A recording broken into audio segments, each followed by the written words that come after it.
From LinkedIn News, I'm Leah Smart, host of Everyday Better, an award-winning podcast dedicated to personal development. Join me every week for captivating stories and research to find more fulfillment in your work and personal life. Listen to Everyday Better on the LinkedIn Podcast Network, Apple Podcasts, or wherever you get your podcasts.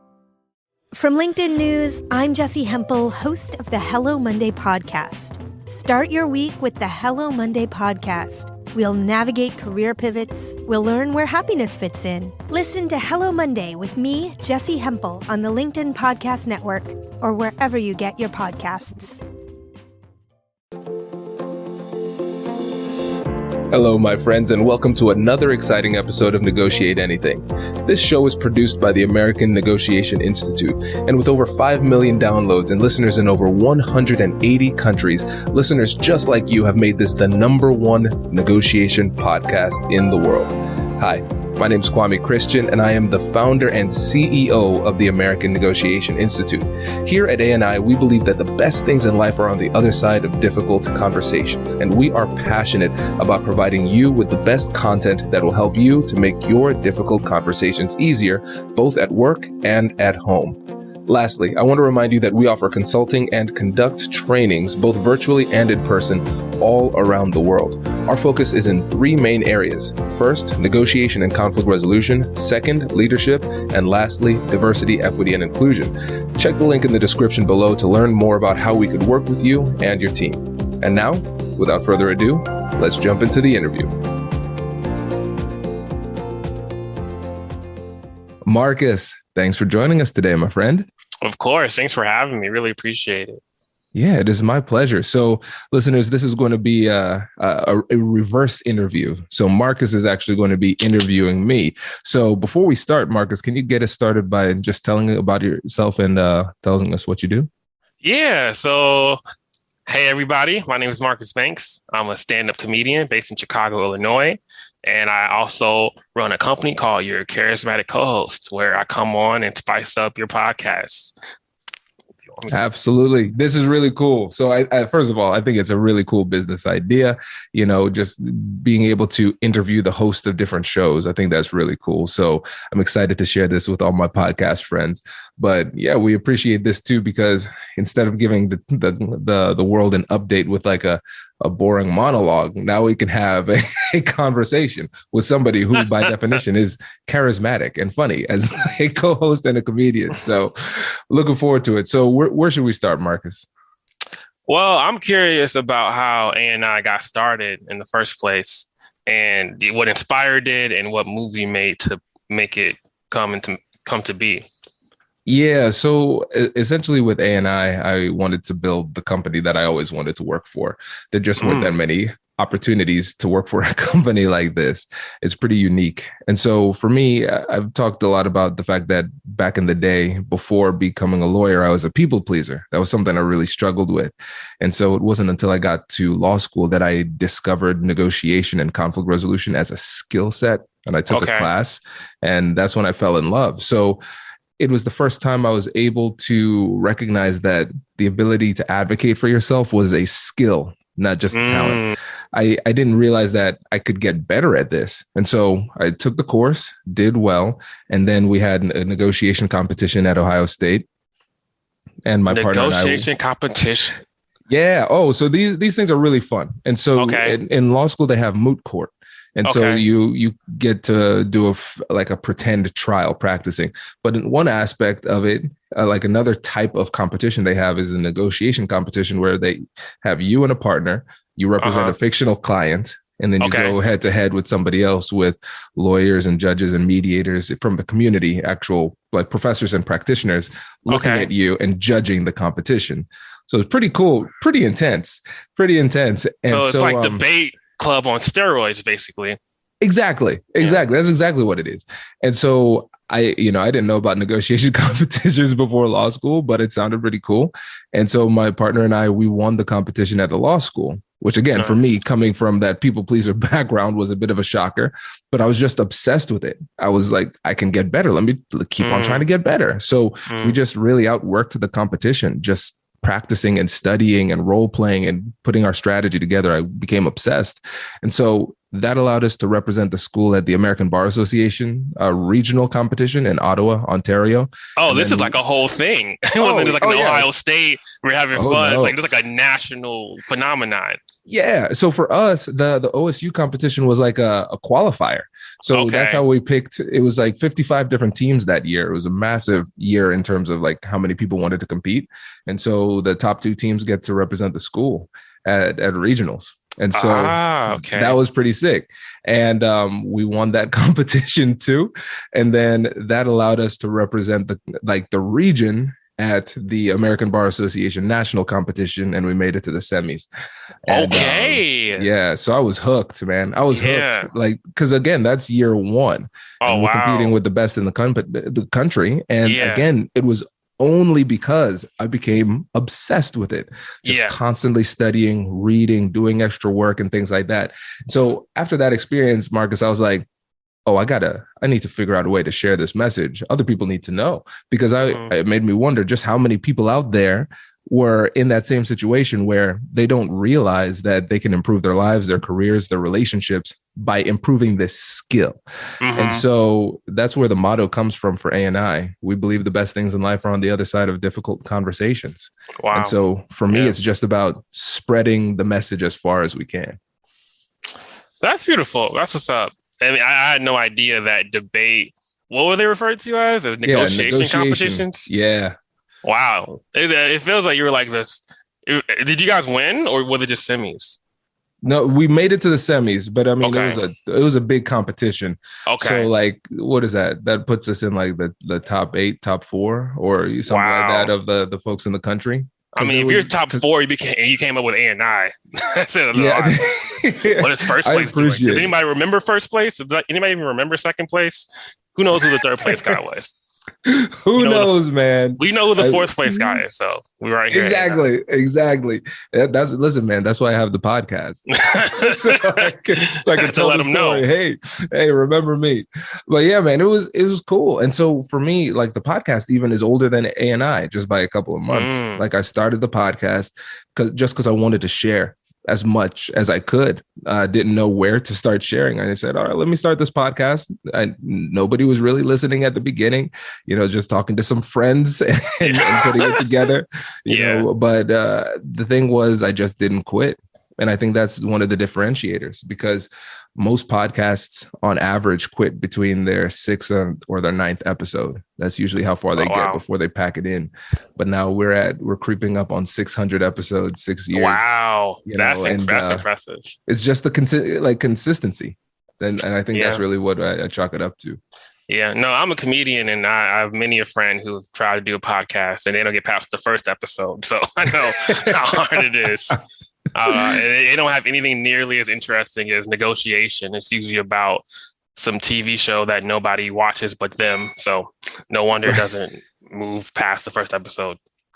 I tell you, man, the negotiation niche was interesting because, you can look at its cousin sales, and there are thousands of sales podcasts.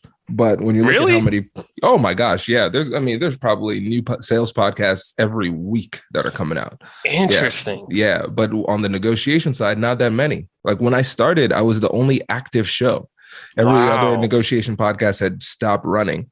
And then now they're probably about 20 or so active ones. Wow. But again, some of them just don't make it.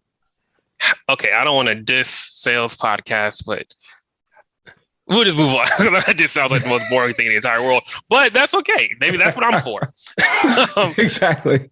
I'm curious as to how you build your plan, build your strategy, and how it manifested. Like, what were the steps you took to like make it a real company? You mentioned that you started with the podcast, but what led to becoming a company?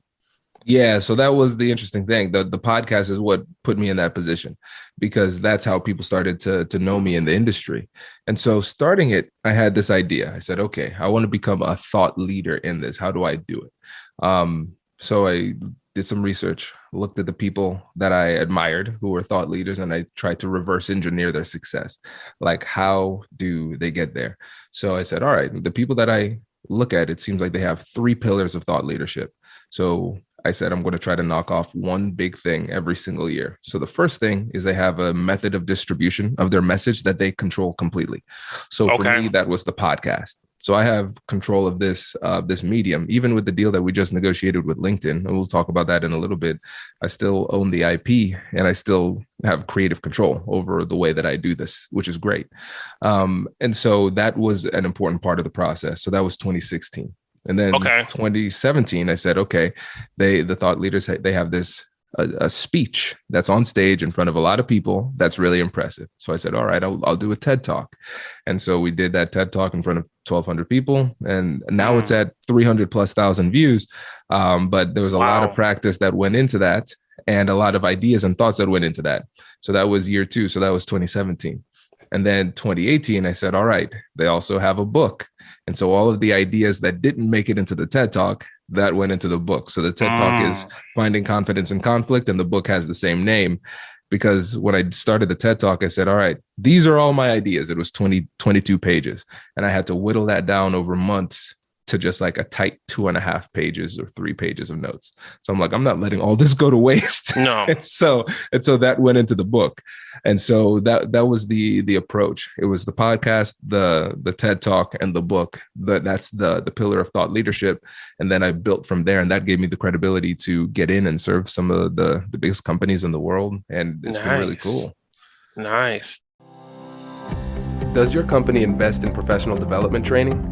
If you believe that your team would benefit from a negotiation workshop, all you need to do is go to our website, fill out the workshop request form, and then we'll set up a time to chat. These workshops are completely customizable, and we've done them all around the country. Negotiation and conflict resolution skills are beneficial across all professions, but they're especially useful in procurement, purchasing, sales, sourcing, and contract management.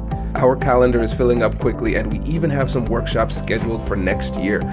If you think you might want one, I'd suggest reaching out soon so you don't miss out. Check out the link in the description to learn more. And now, back to the show. Hey you, I'm Andrew Seaman. Do you want a new job? Or do you want to move forward in your career? Well, you should listen to my weekly show called Get Hired with Andrew Seaman. We talk about it all, and it's waiting for you, yes you, wherever you get your podcasts. Brace the rudders! Raise the sails! Raise the sails! Captain, an unidentified ship is approaching. Over. Roger. Wait, is that an enterprise sales solution?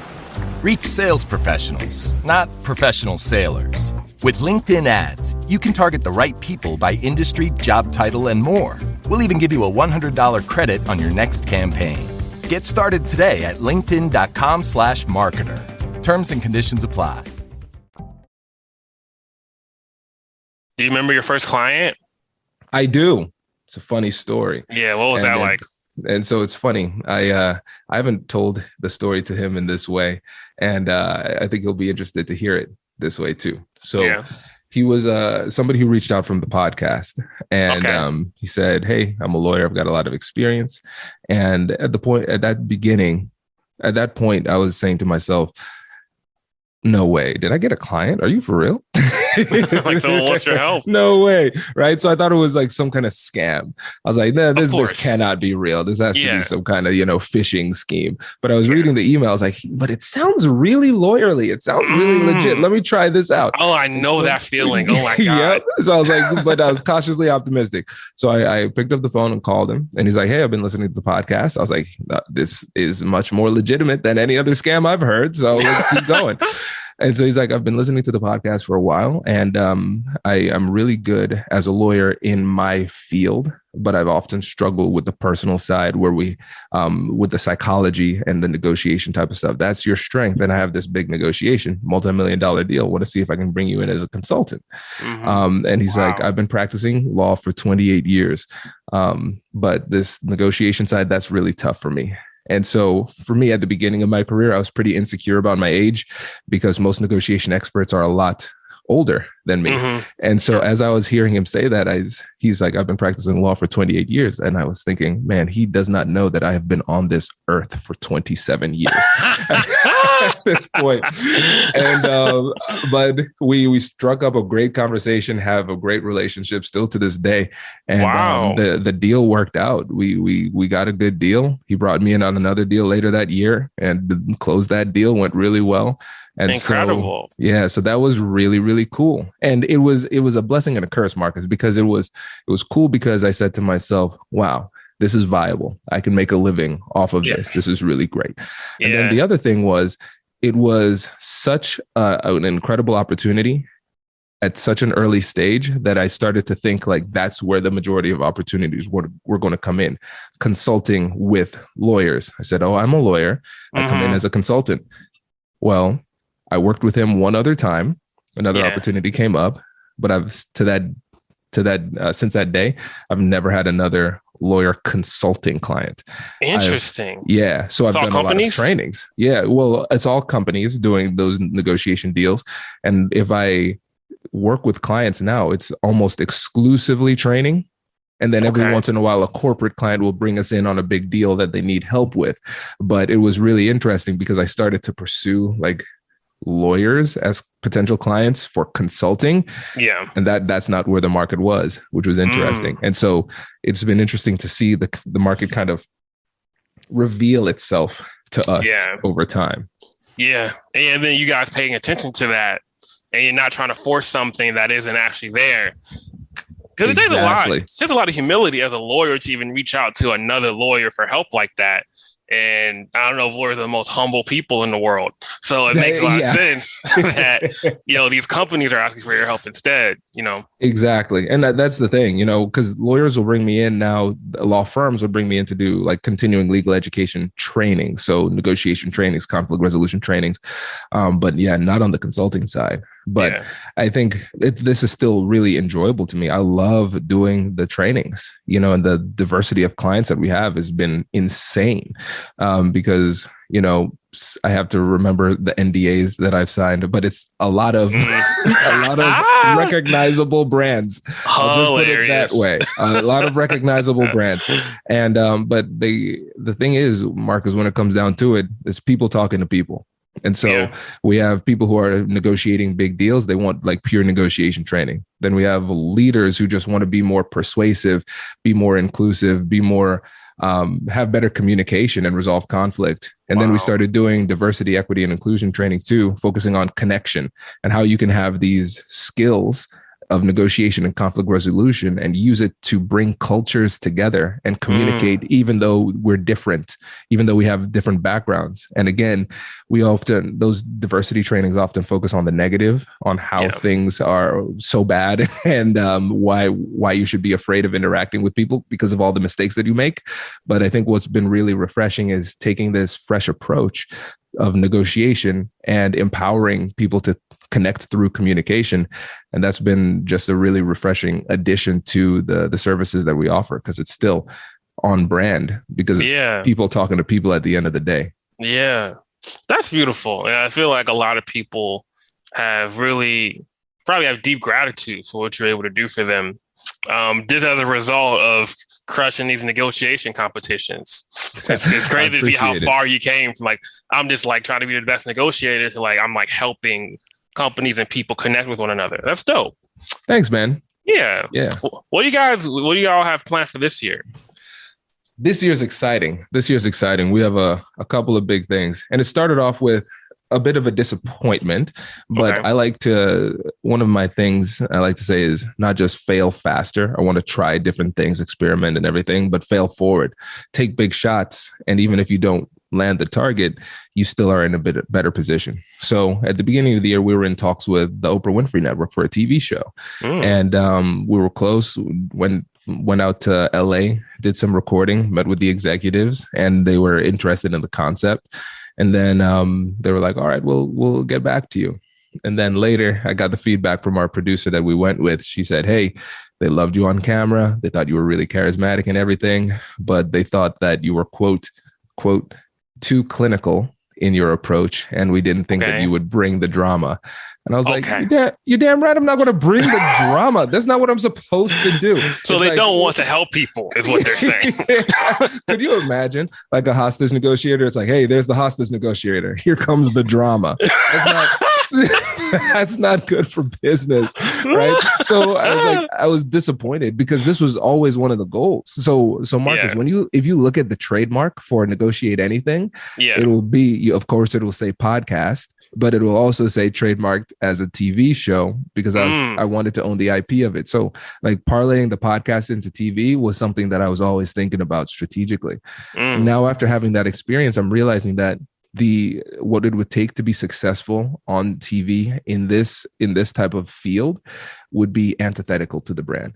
Like all of the work that I do in terms of making the world a better place with teaching the art and science of negotiation, conflict resolution, improving lives and community through difficult conversations would be undone instantaneously if I had to change the approach to be more dramatic.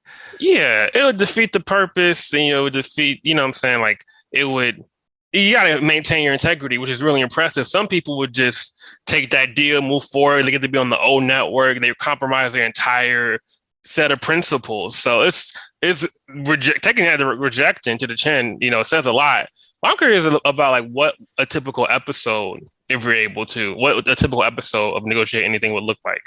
Yeah. So the idea we floated with Own was a show where it's like two people who used to be friends, maybe business partners or something, and they had a falling out for whatever reason. And then I essentially use my mediation skills to dig deeper, figure out what the problem was, and see if we could make it better.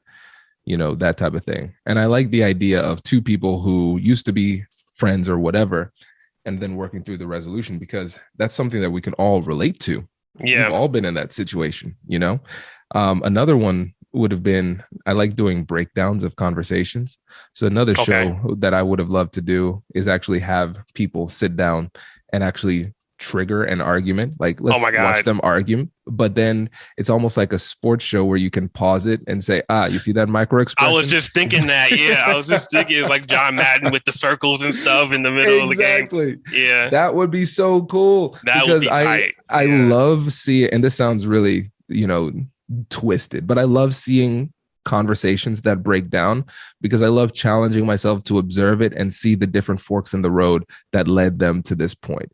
It's like, this is an inflection point. This person got heated for this reason. That other person is going to talk as if that didn't happen. They need to stop and address that problem right now, or things are going to go way off track. Things are off track right now. And this is why, right? So I love that. And so if we find the right partner to do that, we will. But, the thing is, at the end of the day, it made space for a much better deal.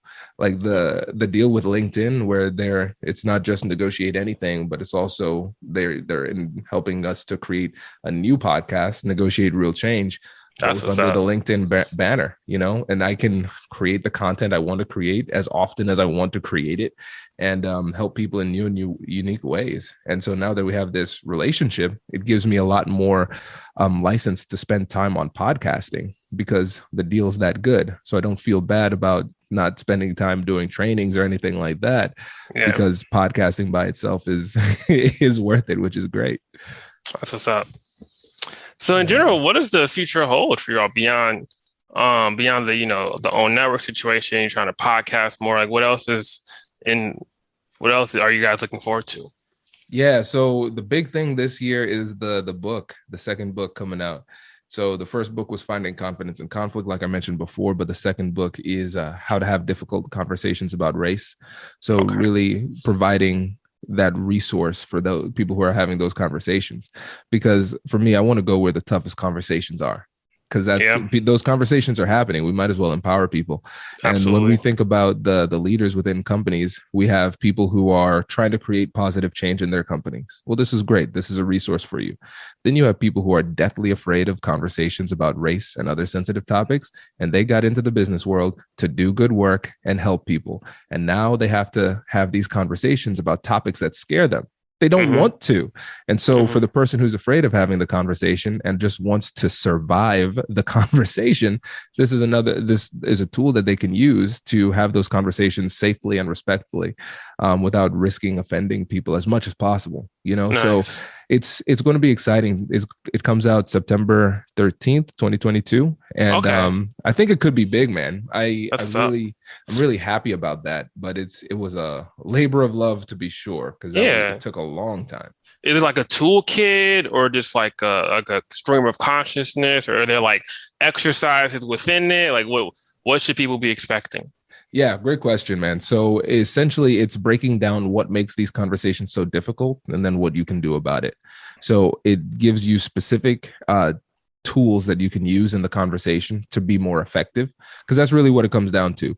Everybody has a goal in these conversations. And so this book provides you a set of tools that allows you to make it more likely for you to hit those goals, whatever the goals might be, with little damage. Right. I think that's a big part of it. Right. And then, but it's designed to spark conversation. So we have a lot of practical examples that bring the tools to life. But at the end of every chapter, we have discussion questions. So if you're reading it with a book group or something like that, you can actually have these conversations and practice the skills that you're learning from the book with other people. Nice. Yeah, that's useful. Yeah, this is a perpetual workbook for folks to use. Exactly. Yeah, man. So I'm excited. It's going to be a cool, busy, very busy last half of the year for sure. Yeah. But going on tour. Yeah, I'll be on a ton of different podcasts. I was thinking about the book tour approach, and what I'm realizing, especially after seeing what COVID did to book tours before, just how much can be done digitally. And I already have the podcast set up. I already have a lot of relationships in the podcast community.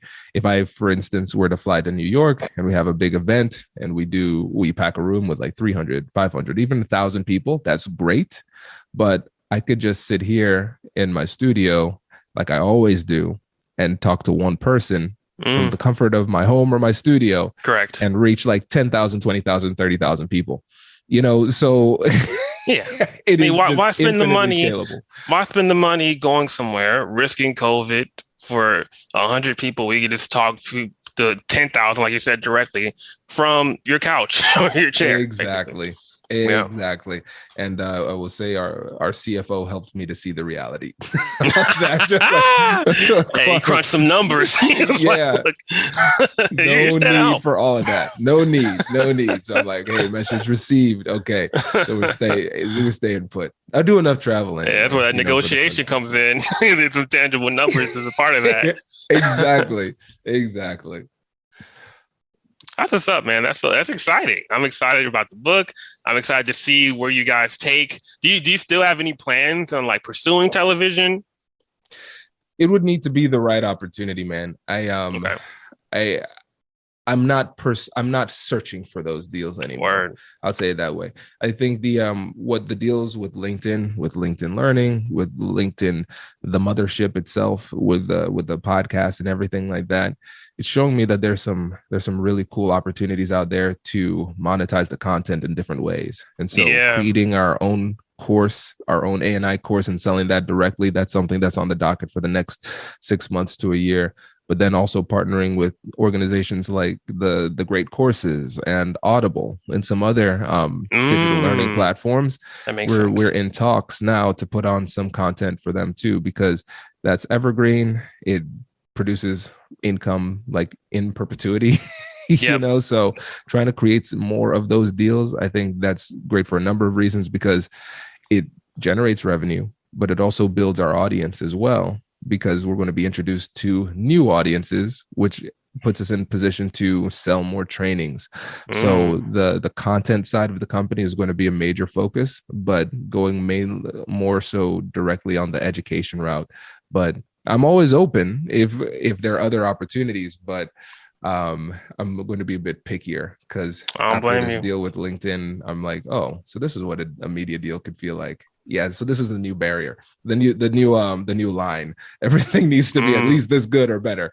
Right. Which honestly, most other deals haven't been. So we'll just keep on pushing forward and deepen into the relationship with LinkedIn and other partners like them. That's what's up. Well, the gauntlet's been thrown. The standard has been set. Everybody.